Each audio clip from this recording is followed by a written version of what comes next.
Now at 5, will the green plant get the green light in Florida next year? As our Capitol reporter Forrest Saunders tells us, recreational marijuana advocates are hopeful that 2022 is the year for legalization, saying what's happening at the federal level may generate the needed momentum here. Support for recreational weed has been growing in the Sunshine State year after year. It still won't be easy to get across the finish line for 2022. However, advocates say we're closer than ever before.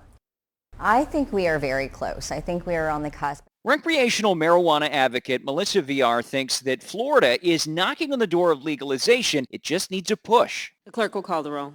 And perhaps what's happening in D.C. will be enough. Descheduling at the federal level, again, that opens up the door. U.S. Senate leadership has started an effort to decriminalize the drug. If it passes, she believes Florida might again follow suit as it did with hemp. That's what we hear over and over. Well, it's federally prohibited, and so descheduling, yes, it will move the needle. To date, the state legislature has resisted recreational use. The governor openly opposed, worried about health and social costs. Decriminalizing cannabis in the United States is a huge deal. Rep. Carlos Guillermo Smith remains committed. For a fourth consecutive year, he'll offer an adult legalization bill in 2022. Passage won't come easy, but he feels like the opposition is getting weaker. We are moving in the right direction, even though it might be painfully slow. Smith plans to again partner with Republican Senator Jeff Brandes to move the policy in both chambers. State benefits could be huge, millions in new tax revenue, and a reduced burden on the justice system.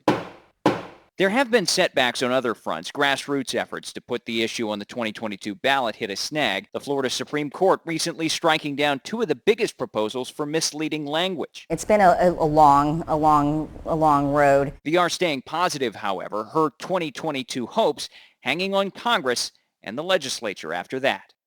Senate leaders in Congress say they don't yet have the votes needed to pass the bill, but they do have the backing of some big corporate names, including Amazon. That's the latest out here at the Capitol. I'm Forrest Saunders reporting.